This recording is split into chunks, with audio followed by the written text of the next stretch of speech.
In my room are the relics of American armies past, the canvas and leather, wood, steel, and lead that was cast.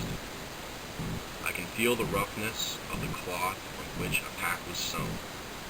I can feel the smoothness of rifle stocks of sturdy walnut hue.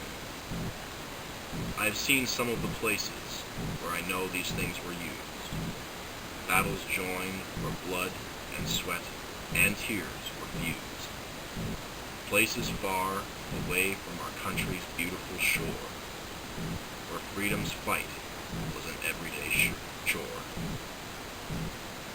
Take this old rusty bayonet here in my hand. Imagine the fear known in a desperate last stand. When the enemy closed and that blade was thrust. Politics don't count. Living, not dying, was the must. So these old things hang on through time, but in their day, they were in their prime. Now they rest quietly in the dark here in my room, far, far away from the fields of crash and boom. Old soldiers' spirits also linger here among these tools. They ponder if these men of the fight were heroes or fools. They all fought to protect the society of the free. My vote would be heroes if it were up to me. So on quiet afternoons I have sat here and dozed, and I've heard the echoing sounds as the great armies closed. I've seen young men holding these rifles with weathered hands, when freedom's plea called them to far-off lands.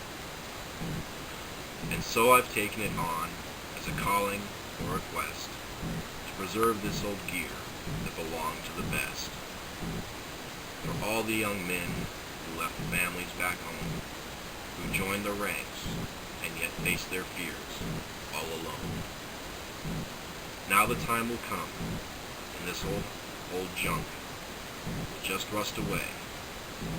Not even dust or rag left to commemorate the day when all of this gear went on parade or slid through a dark swamp on a great raid. But then the old soldiers, who are just dust themselves, will slip into this room and rob my shelves. They'll once more hold the familiar tools of the fray, as they stand by the brave young soldiers under fire today. In My Room by Gary Smith, Sergeant First Class, United States Army, retired. 29th of April, 2008.